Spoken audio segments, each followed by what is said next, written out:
Oke, selamat datang di Jembatan Mimpi Media. Mari kita mulai episode diskusi santai kali ini dengan membaca Al-Fatihah. Ya, karena biasa. Amin. Alhamdulillah teman-teman, kali ini kita masuk ke episode yang santai. Karena selama ini hidup kita sudah gerabak-gerubuk ya. Setiap harinya kita diikuti oleh deadline-deadline yang mungkin banyak orang lalui, kita juga sama. Jadi kali ini kita mau bahas mengenai tentang rupiah melemah, dolar juga semakin menguat, dan katanya orang desa tidak pakai dolar. Apa nih yang kira-kira bisa kita lihat ke depannya di ekonomi kita di Indonesia, terutama dampaknya terhadap UMKM yang memang memulai semuanya dari desa. Kali ini kita sambut narasumber kita dan juga salah satu orang yang ditunggu-tunggu di jagat dunia, Mas Dimas Burhanuddin. Ya, nama saya Dimas Burhanuddin. Saya dari planet Bekasi. Terima kasih Mas Dimas atas waktunya dan menarik sekali pembahasan kita efek domino yang memang akan terjadi di Indonesia ke depannya terhadap case-case yang tadi sudah saya sebutkan. Menurut pandangan Mas Dimas, apa yang bisa Mas Dimas sampaikan? Silakan. Oke, tapi ini sebenarnya ada sedikit koreksi ya dari pernyataannya Bang Iqbal. Itu sektor UMKM nggak berjalan dari awal, itu bukan dari desa semua. Itu ada yang dari kota kan. Nah, jadi sebenarnya UMKM awalnya emang ada yang dari desa, ada yang jadi kota gitu. Dan kalau misalkan dibilangin hampir seluruhnya dari desa juga enggak juga gitu. Tapi kalau mentah untuk bahan mentah dan setengah jadi emang rata-rata dari desa gitu. Kayak misalkan kayak pembuatan tempe gitu. Terus pembuatan apa ya? Kerupuk kulit gitu. Nah, itu sebenarnya kerupuk kulit juga udah bahan setengah jadi dulu dia. Nanti dikirim ke tukang masaknya gitu, baru jadi bahan jadi gitu. Betul. Rata-rata ya UMKM yang ada di desa itu bahan setengah jadi gitu intinya. Nah, kalau untuk di kota dia bahan yang ibaratkan kayak sudah ada gitu dan jual lagi. Nah, itu dia. Kalau yang udah masuk ke kota, dia lagi udah mikir-mikir dulu tuh. Soalnya kan harga rupiah nambah gede kan, betul. gitu kan. Dan itu juga udah di orang-orang yang buat bahan setengah jadinya itu rata-rata kayak gandum gitu kan, terus kayak kacang kedelai itu kan. Itu rata-rata impor kita kan. Iya, makanya impor. Nah, itu dia bakalan naikin harganya dong gitu dari harga normalnya. Nah, itu mereka UMKM dari kota itu harus menyesuaikan harganya juga ya, biar dia profit gitu, biar enggak rugi-rugi amat. Betul. Itu. Nah, katanya efek daripada ekonomi sekarang ini ngebuat banyak orang susah jualan, terus kemudian juga banyak PHK di mana-mana nih. Gimana menurut Mas Dimas dengan kondisi saat ini yang terjadi? Benar sih, itu enggak salah. Kalau misalkan harga naik gitu, terus kalau misalkan harga naik, gaji juga naik gitu. Nah, itu ntar orangnya kesian gitu. Bukan kitanya mah pasti kalau misalkan naik bakal happy dong, wih happy gitu kan. Gaji kita naik nih gara-gara ini rupiah naik gitu. Ya tapi bosnya itu langsung puyeng, aduh puyeng nih. Gitu. Jadi berarti harus ada efisiensi. Jalan tengahnya iya, dia mangkas lah. Mangkas efisiensi dia. Waduh, gimana ya nasib orang-orang yang udah punya keluarga, punya tanggungan dengan kondisi saat ini yang memang banyak orang-orang yang sebenarnya juga mau mengeluh, cuman bingung nih apa yang bisa dilakukan gitu setelah terjadinya hal seperti ini yang dimana dampaknya juga nyata di masyarakat. Ya rata-rata mereka jualan sih, tapi ya ibaratkan ini kan semua orang kok ada di PHK nih. Iya. Terus kalau misalkan secara kasarnya semua orang jualan gorengan, harga gorengan bakal jadi mahal loh. Kenapa? Karena kan kayak supply and demand gitu. Jadi kalau misalkan kebutuhan makin umum ditemukan, maka harganya akan makin mahal kalau nggak makin murah. Betul. Oh, jadi secara korelasi ada plus minusnya ya. Banyakan minusnya sih daripada plusnya gitu. Banyak minusnya ya. Iya, kalau misalkan udah keluar gitu. Ya, nah dari pandangannya Mas Dimas saat ini di kondisi yang memang dirasakan gitu ya, apa dampak yang paling eh, dirasakan terhadap keluarga nih, kehidupan keluarga nih, sebagai salah satu pelaku dari UMKM misalnya.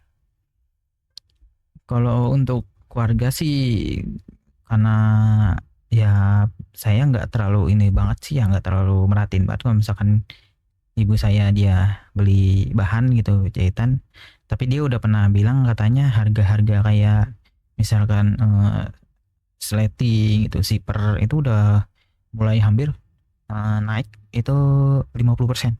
Oh, dari harga Gitu. biasanya. Iya, dari harga biasanya. Sampai bahkan cuma ini apa tuh, kancing gitu. Kancing aja udah naik sampai 75%. Kancing. Iya, Oh, kan dia kan plastik. oh iya iya Nah, iya, dari iya. bahan plastik.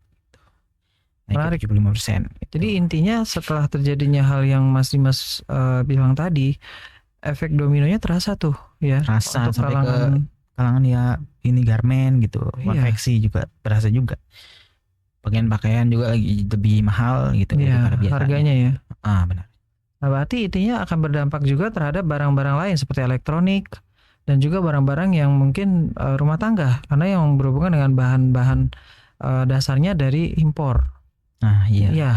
Nah, gimana ya kita sebagai pelaku UMKM atau orang yang memang berkecimpung di dunia usaha sebagai antisipasi ke depannya agar jauh lebih baik untuk kita bisa survive atau kita bertahan usaha kita. Menurut Mas Dimas, hal apa yang bisa kita lakukan?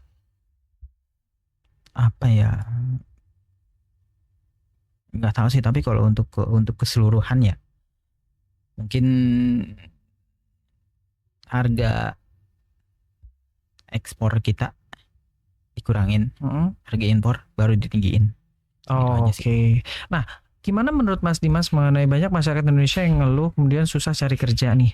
Di kondisi sekarang kan kita butuh orang-orang kreatif, bukan hanya mengerjakan sesuatu secara monoton. Nah, apa sih kekurangan yang biasa kita lihat di masyarakat itu ya, terutama masyarakat yang menengah ke bawah ketika dia mau berjuang untuk menghidupi keluarganya atau dia punya tanggungan. Nah, menurut Mas Dimas gimana?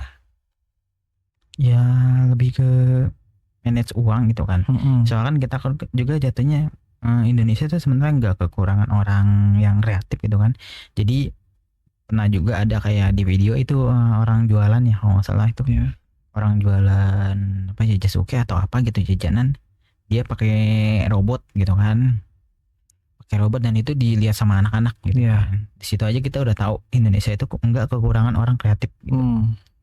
Nah, tapi kekurangan orang yang ibaratkan dia nggak bisa manage uangnya dan kayak ya lebih jujur aja gitu kan. Ya, tapi benar gak sih kalau kita bicara masyarakat Indonesia yang saat ini banyak mereka bertransaksi berdasarkan konsumtif ya, artinya mereka suka belanja sebenarnya. Nah, itu gimana menurut Mas Dimas sebagai pandangan orang yang sering melihat sebuah transaksi ya, belanja ini loh. Nah, ini gimana ya kita bisa jauh lebih efisiensi atau gimana caranya kita bisa bertahan dengan kondisi masyarakat yang konsumtif, termasuk kita juga gitu yang suka belanja, suka makan, suka beli apa-apa yang memang sesuai kebutuhan, ada yang sesuai kebutuhan, ada yang memang spontan. Nah, ini gimana Mas? Menurut Mas Dimas ya, bagaimana caranya biar bisa kita jauh lebih mengelola itu? Lebih ke sering-sering membeli produk lokal sih. Tapi kalau boleh jujur ya, saya juga kayak agak-agak kurang gitu sama produk lokal ya. Jadi kayak apa ya, agak bimbang juga gitu. Soalnya kita pengen menghidupkan produk lokal, tapi produk lokal kita yang kita buat sendiri gitu, bahkan ibaratkan kualitasnya jauh banget, tapi harganya justru mahal banget. Gitu. Oke, dari kita sisi kayak kualitas mikir-mikir ya, gitu iya. ya. Dari sisi kualitas juga kurang, tapi dari harga juga bisa jauh lebih mahal. Nah, apa sih alternatif yang paling realistis dan juga bisa jadi patokan kita sebagai orang yang suka belanja atau bahasanya kita suka beli-beli nih, terutama makanan ya. UMKM kan identik dengan makanan dan minuman. Apa ya yang harus kita lakukan sebenarnya yang realistis menurut Mas Dimas? Realistis ya, kurang tahu juga sih. Tapi mungkin nggak kita harus saling support, kita harus bisa membeli dari tetangga, membeli dari warung-warung yang di dekat rumah kita untuk bisa menghidupi daripada kita punya perputaran ekonomi ini Mas. Yang Iya, maksudnya kalau untuk itu tuh umum gitu. ya Tapi oke. kalau untuk jangka panjang tuh Nah. kayak agak gimana ya? Kayak contoh-contoh dagangan gitu tuh kayak misalkan kayak cireng isian, Oh iya, gitu, oke. isian saus gitu kan. Mama isian saus, isian yang kata pedas-pedas gitu kan. Yang ayam-ayam suwir gitu. Oh iya. Itu kan paling cuma bertahan ya paling beberapa bulan gitu kan. Iya. Juga mereka bisa bertahan paling jadi omongan tetangga gitu, mulut ke mulut gitu. Oke, nah apa sih yang sebenarnya dikhawatirkan dari Mas Dimas ya ketika ini terjadi terus menerus sampai di mana rupiah kita terus akan naik terus atau melemah bahasanya, dolar kita naik terus misalnya sebenarnya tiba-tiba misalnya tembus 18.000, apa yang akan terjadi menurut Mas Dimas? Sekarang masih 17.700 tahu saya. Untuk sekarang kayak apa ya? Ada kalau nggak salah sebuah apa atau kayak lembaga gitu tuh. Nah, dia udah mencabut ini dia kayak investasi dia dan itu secara besar karena profitnya bukan lagi plus 5,2% gitu, tapi minus 100%, nggak tahu itu. Apa ya? Saham dari mana gitu. Iya. Saya kurang tahu gitu kan. Soalnya agak lupa juga gitu. Oke. Nah, itu dari hal-hal seperti itu harus diperhatiin lagi gitu. Oh iya, jadi bahasanya banyak investasi yang memang bahasa investor itu mulai udah pada kabur. Oke. Itu. Dan kayaknya juga trustnya aja juga masalah. berkurang ya. Itu yang membuat PHK mungkin ke depannya. Iya, Oke. itu yang jadi masalah. Mungkin kita juga bisa kasih solusi untuk teman-teman yang mendengarkan pembicaraan diskusi kita, yaitu adalah teman-teman di sini siapa yang punya kreativitas dan juga kemampuan untuk bisa mengembangkan ide-ide kreatif, teman-teman bisa drop di komentar dan kasih kita masukan terhadap apa yang kita diskusikan. Nextnya, teman-teman bisa kolaborasi dengan kita dengan cara memberikan masukan, ide-ide, dan jangan lupa subscribe Jembatan Mimpi Media, dan yang terpenting adalah follow, like yang paling teman-teman bisa berikan ke kita, dan kedepannya akan ada diskusi yang lebih menarik lagi. Terima kasih atas waktunya Mas Dimas. Ada lagi tambahan kira-kira? Nggak ada sih kayak. Kesimpulannya mau diberikan ke audiens kita, mungkin kesimpulan kita untuk diskusi ini? Kesimpulan kita ya nggak ada sih, bingung ya itu ya. Saking bingungnya kondisi ekonomi kita, jadi bingung juga ya Mas ya. Iya. Oke, itu aja sih ya. Komentar saya tiba-tiba digulung kan ya. Oh iya, tiba-tiba digulung. Nggak akan digulung Mas, paling diputar balik. Oke, itu aja. Terima kasih banyak atas waktunya Mas Dimas, dan selamat jumpa di episode selanjutnya di Jembatan Mimpi Media.